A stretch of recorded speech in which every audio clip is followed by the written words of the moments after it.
Bienvenidos a una nueva conversación en Literal Press TV. Hoy día vamos a hablar de animales y vamos a hablar de la ley de tenencia responsable de mascotas, la denominada ley Cholita, aunque esta ley comienza su trabajo, cierto, legislativo ya en el año 2009, mucho antes de ese hecho. Queremos conversar de este tema, queremos saber en qué está, en qué consiste esta ley. Lo haremos junto a Eugenio Aguiló. Él es médico veterinario de la Universidad de Chile, es juez internacional de perros y vocero también del Kennel Club Chile, a quien le damos las gracias por Muchas gracias. Su compañía acá. Un agrado estar acá, Es compartir y aclararnos hacer cosas. Criador de perros ya, ¿cuántos años? Yo estaba en el colegio todavía, entonces por eso estudié medicina veterinaria y partí con raza boxer. Nunca he criado masivo, pero me he entretenido en los perros. Son varios años criando. 48 años. Muy bien. Bueno, solamente. partamos la entrevista y la primera consulta me gustaría, lo decía yo en la introducción, esta ley de tenencia responsable de mascotas, después de muchos años en el Congreso, ya está para su promulgación. ¿Qué Exacto. significa eso y cuáles Está son los para la pasos? firma de la Presidenta de la República. Esta ley el año 2009, fruto de unir una serie de mociones que habían ingresado mucho antes. Incluso hubo mociones que partieron por ahí por el año 2001. Mociones son las que presentan los parlamentarios. El mensaje el que envía Y el mensaje el que envía el Ejecutivo. Y unieron varias mociones, el Ejecutivo tuvo una acción bastante activa, pero fue un largo proceso en que introducían cosas, cambiaban. De hecho, parlamentarios que partieron con esto, como el senador Mariano Ruiz Esquide, el senador Eduardo Frei, ya no están en el Parlamento. No. Y llegó a la etapa de comisión mixta, que fue en marzo. La comisión mixta zanjó diferencia entre las dos cámaras y a finales de abril se aprueban en el Senado de la República. Pasa a sala la semana pasada, el día miércoles 3, a la Cámara de Diputados, y ese mismo día ya envían esto terminado a la Presidencia de la República para que la Presidenta, con su rúbrica, lo firme y sea ley. Entonces la pregunta que viene, Eugenio, es ¿en qué va a consistir esta ley de tenencia responsable de mascotas que nunca en Chile había existido algo parecido? Sí, habían algunos aspectos mezclados en algunas leyes, pero un cuerpo legal de esta importancia yo creo que era una deuda legislativa en Chile, es importante que exista. Ahora, como todo proyecto de ley, como toda ley, hay cosas perfectibles en el tiempo y por eso uno ve que muchas leyes son mejoras de otras. Esta ley es un gran paso en varios aspectos, en hacer entender de que la gente es responsable de su mascota, hacer entender de que un perro o un gato es un ser vivo del cual yo me hago cargo y debo pensarlo antes de llevarlo a mi hogar. Hacer entender que los perros no hay que abrir la puerta en la mañana y que salgan a vagar y vuelvan en la noche. Tienen que estar en sus hogares. Hay miles de perros vagos y muchos tienen domicilio. Entonces esta ley, por ejemplo, pretende que los municipios tengan que identificar estos ejemplares microchipeándolos con un pequeño chip. Hay un problema ahí que no está puesto el financiamiento, espero que la ley de presupuesto le ponga financiamiento, cosa que si yo encuentro un perro, lo reviso un inspector municipal y dice este perro del señor tanto, vive en tal lado, y se le cursará una multa por no tener su perro. Eso es un lado. Por otro lado, campaña de esterilización masiva de perros adultos, que nosotros estamos completamente de acuerdo que así se hagan, porque es la única forma de control, porque la ley puso un tema que no es menor, prohíbe el sistema de eutanasia como control. O sea, no hay que matar perros. Y eso para nosotros que amamos a los perros es muy importante.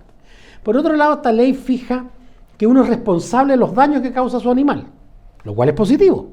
Los daños que puede causar un animal, uno tiene que ser responsable. Porque claramente si uno mal enseña o deja un perro en la calle que muerda a cualquiera y está identificado, obviamente tiene que responder. Esos son aspectos muy positivos. Pero hay un artículo, el artículo 25, inciso quinto, que a nosotros como amantes de los perros, como un club como es el Kennel Club de Chile, que tiene 83 años, en el cual se registran los perros de raza finos por pedigrí, porque hay perros de raza que no tienen papeles y tienen dudosas procedencias, donde aquí cría gente totalmente identificada, donde nosotros ya desde el año 2009 microchipeamos todos los cachorros, donde todas las camadas son revisadas por médicos veterinarios de Arica a Punta Arenas, por médicos veterinarios oficiales nuestros. Nosotros pensamos que en ese artículo que se exige que los criaderos tengan que entregar los perros esterilizados o castrados, consideramos una aberración. Todos los perros. Todos los cachorros que se entreguen, salvo que se lo entregue a otro criador o que lo mantenga para sí mismo para seguir criando. ¿Eso qué significa? Por una parte, que vamos a cerrar un tema y se va a generar como un monopolio de los actuales criadores. Nosotros como quienes no estamos para defender el negocio de algunos criadores, estamos para preocuparnos del bienestar animal y de promover la actividad. Y el hecho que una persona compre y tenga una perrita y decida alguna vez en la vida cruzarla, las estadísticas dicen que la mayoría de las perras registradas en el QUIEN, el 54%, se cruzan una vez en la vida. Es como para que los niños vean Exacto, perritos. y es muy bonito porque si pensamos desde el punto de vista animalista, qué mejor que los niños generen lazo con los animales. Entonces, ese es un problema que lo hicimos ver en innumerables ocasiones. Lamentablemente esto avanzó y llegó a este momento. En el Senado hubo varios parlamentarios que manifestaron, porque esto se manejó a nivel de Comisión Mixta de Salud, varios manifestaron su aprehensión por varios temas, pero metieron este tema y enviaron a la Presidencia de la República un oficio planteándole a su excelencia la presidenta que por favor viera cómo solucionar el problema y redactara distinto o eliminara el inciso quinto del artículo 25. Esto pasó a la Cámara de Diputados, donde alrededor de 12 diputados de los que hablaron, porque nunca hablan todos, manifestaron la misma aprehensión, pero la Cámara de Diputados no sacó ningún acuerdo al respecto. Se aprobó y esto ya está en la presidencia. Y nosotros estamos públicamente presionando, pero de muy buena forma, porque han habido hoy día un grupo de 30 personas animalistas parados en la Puerta de la Moneda y decían no al veto. Yo no puedo entender que alguien que sea animalista, que diga que quiere a los animales, esté de acuerdo en mutilar un cachorro de 2 meses. ¿Por qué de 2 meses? Ahí me imagino también, Eugenio, que tiene consecuencias internas en la salud de la a lo largo de toda la vida. Aunque algunos lo puedan negar, hay estudios muy serios que lo demuestran.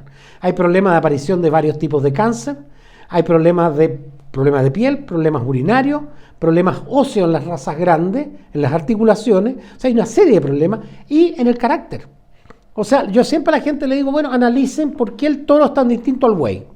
Por lo tanto, si yo quiero un perro activo, yo quiero un perro que acompañe, que juegue o que cuide, el perro esterilizado no lo va a hacer de la misma forma que el que está entero. Ahora, no estamos contra la esterilización como método de control de natalidad de los perros callejeros. Y no es que yo quiera discriminar a los callejeros. Pero resulta que aquí estamos hablando de situaciones muy distintas. Estos son perros criados de razas creadas por el hombre para una finalidad. Y la gente quiere tener esa raza y tiene todo el derecho a tenerla. Y si alguien quiere criar, tiene todo el derecho a criar. En este momento podrían criar solo los criadores. Aquí hay un problema casi de desigualdad ante la ley. Eso nosotros lo hemos hecho ver y los parlamentarios ahora, después de esto, hemos tenido reuniones con muchos de ellos, han comprendido esta situación y comparten nuestra opinión y están de acuerdo, pero no sabemos cómo va a reaccionar la Presidenta de la República, si va a hacer veto o va a promulgar así. Ahora, a mí me gustaría saber, y no es una pregunta fácil, pero aquí también estamos para conversar y poner puntos de vista. Usted hacía una introducción en la respuesta anterior. Hay personas que dicen que el Kennel Club quiere defender el negocio. Exacto. ¿Qué le diría usted a esas personas? Que están absolutamente equivocados. Si quisiéramos defender el negocio, estaríamos callados. ¿Por qué? Porque los criadores, al venderse o regalarse perros entre ellos, no tienen que esterilizar ni castrar. Y por ende, los criadores pueden dejar para seguir criando los ejemplares que quieran enteros. Habría un monopolio. Por lo tanto, se genera un monopolio de los actuales criadores. Nosotros no estamos para defender a los criadores, aunque sean socios nuestros. Perfecto. Estamos por defender el bienestar de los perros y promocionar la actividad. La actividad canina es muy bonita.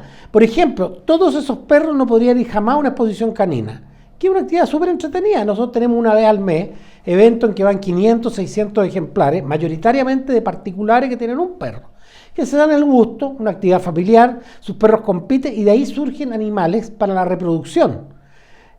Todos los estándares o el modelo de raza, el último artículo dice, en el caso de los machos, 2 testículos perfectamente descendidos en el escroto. Exacto. Por lo tanto, los castrados no podrían participar. No podrían participar. Por lo tanto, se nos produce otro problema. Se empieza a reducir la masa genética. Solamente quedarían los perros que están en los criaderos.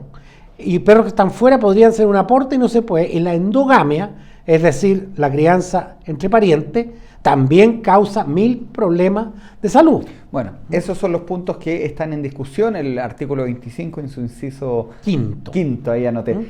Sin embargo, hay una concordancia que es una ley que en su mayoría es positiva. Obvio. Por lo que entendía, en palabras simples, ¿cierto? Si yo quiero ahora tener un animal, debo hacerme responsable de él. Absolutamente. Usted es responsable de cuidarlo y responsable de lo que haga su animal. Eso es súper importante. Claro, porque también la ley catalogaba a algunos animales de peligrosos. Lo que pasa es que la ley plantea el cómo definir. Hay técnicos que van a decidir por cosas que hayan sucedido con el perro que es un animal peligroso. Y aquí volvemos al tema de la castración. El tema de la castración, normalmente el perro se transforma en un animal más temeroso. Y usted sabe que los perros que más muerden no son los más bravos, son los más temerosos, porque muerden para defenderse, no para atacar. Mira.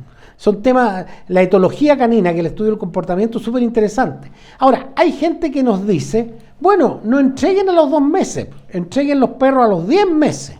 ¿Y quién los cría? No, que la persona tiene que dejarlo hasta los 10 meses en su casa, que indudablemente no van a estar tan bien como una casa como perro único, pero hay otro problema, que es el problema del comportamiento. El perro se adapta a la familia y empieza a respetar como macho alfa, digamos, a sus dueños cuando usted lo introduce entre 2 o 3 meses. Si usted deja 8 cachorros Rottweiler en su casa hasta los 10 meses, se van a organizar entre ellos y empiezan a hacer una jauría. A tener ese concepto, por lo tanto, se respetan entre perros y no reconoce al humano como su jefe, y la adaptabilidad en un hogar es muy compleja. Usted me decía entonces que ahora el dueño debe hacerse responsable de lo que haga su animal. Exacto. Si el animal comete cualquier tipo de hecho, ¿cuáles son las sanciones que hay y cuáles son los techos de sanción? Hay multas e incluso hay figuras penales en casos extremos. Por lo tanto, todo esto se va a afinar mucho con los reglamentos. Pero hay sanciones. Lo importante es que hay sanciones mínimo de multa. Yeah. Y de asumir los costos del daño que le provoque a otra persona. Que hoy en día, normalmente, por ejemplo. Y lo otro que también subieron las penas a quienes hagan maltrato, como fue el caso del perro Cholito. Claro. Que en el día de hoy se vio este caso en tribunales y yo considero lamentable que se dieron 60 días para investigar, entre comillas, y a los causantes de este terrible daño a este animal indefenso ni siquiera le dieron una medida cautelar. Yo creo que ahí, por último, podrían haberle dado una firmita mensual que fuera para que tuvieran alguna molestia. Algo. Ahora, con esta ley, claro, las leyes no son retroactivas. Aquí le han puesto ley Cholito, que Cholito llegó al final, sirvió un poco a lo mejor para apurar la cosa. A los chilenos nos gusta ponerle claro, le nombre encanta la ley Emilia y todo eso. La ley Edwin. Claro, pero claramente acá, espero que a futuro, cuando alguien haga las atrocidades que pasaron con este perrito o con otras mascotas o con otros animales, las medidas sean muy duras como son en otros países, e incluso con penas de cárcel. Se sanciona fuertemente el abandono. Sí, el abandono fundamentalmente con multa, porque ¿cuál es el problema del abandono? El abandono tiene dos miradas. Una es la mirada urbana, que uno ve los perros callejeros que terminan reproduciéndose. Muchas veces hemos visto jauría de perros callejeros atacando a gente en situación de calle. Hemos visto problemas así. Y otro problema se da en los campos, que hay gente que va y dice, me vas a hacer del perro, y se va a afuera del pueblo y lo deja. Esos perros a lo mejor ellos no, aunque se transforman en jauría rápidamente, pero los hijos de esos perros nacen en el campo, nacen sin conocer humanos, se crían en base a lo que consiguen los padres, actúan como jauría y vuelven a ser el origen del perro. Mira. El perro es un tema que no es menor. Por años, el perro, la clasificación zootécnica del perro era Canis familiaris. Y después de profundos estudios, se dieron cuenta que el perro es Canis lupus familiaris, es una subespecie del lobo. O sea, el perro es un lobo. Se hicieron estudios de ADN, genético, y eso a partir del año 93, la Fundación Smithsoniana en Estados Unidos determinó esto. Por lo tanto, por eso tiene ese comportamiento de manada. La manada la manda un jefe, de entre los perros se pelean hasta que uno es el jefe. Y esas manadas en el campo atacan fuertemente a la fauna silvestre. Fuertemente a la fauna. Yo no sé cómo se va a controlar esto, porque además esta ley prohíbe, cosa que yo comparto, la eutanasia, prohíbe matar ejemplares. No sé cómo van a controlar esos perros. Y los parlamentarios del sur lo han hecho presente. Aquí claramente esos perros como manada van, invaden un campo, matan ovejas, matan vacunos y fauna silvestre. Bueno, la oveja y vacuno no se va a extinguir. Usted va y compra otra, aunque hay un daño económico. Pero el zorro chileno, el huemul, algunas aves que anidan en el suelo, chao. Y ese problema hay que abordarlo en algún momento, y lamentablemente la forma de abordarlo es muy compleja. Pero son cosas que con el tiempo tenemos que ir introduciendo. Espero yo que el legislador y los gobiernos de turno vayan introduciendo, porque toda ley es perfectible. Vamos a estar pendientes entonces, Eugenio, el día que la presidenta firme, si esto viene tal como se envió desde el Congreso, si viene con este veto aditivo. Ojalá fuera veto aditivo de agregar algo o supresivo eliminando esas 3 líneas. Vamos a estar pendientes. Porque al final, por 3 líneas de un proyecto, estamos ensuciando un proyecto que era muy necesario. Sí. Y que nosotros no estamos en contra de él, porque había un movimiento fuerte en las redes sociales de los animalistas, de algunos animalistas, diciendo que el Kennel se opone a la ley. Nada, nosotros nunca nos hemos opuesto a la ley. Y aquí usted ha sido muy claro en esto. Ahí el vocero de Kennel Club Chile lo ha dicho, bueno, ahí está también su opinión. Muchas gracias. Muy agradecido yo por la oportunidad que me ha dado. Bueno, acá estamos en Literal Press TV también, justamente abriendo los temas, ¿cierto?, que están en la palestra noticiosa. Usted dijo que llegan a Punta Arenas. Ahí los problemas con los perros silvestrados, las matanzas de ovejas son espantosos. De hecho, el diputado Morano de Punta Arenas, Juan Murano, lo hizo ver en la Cámara. Lo vamos a profundizar algún día. Interesante. Gracias por el dato.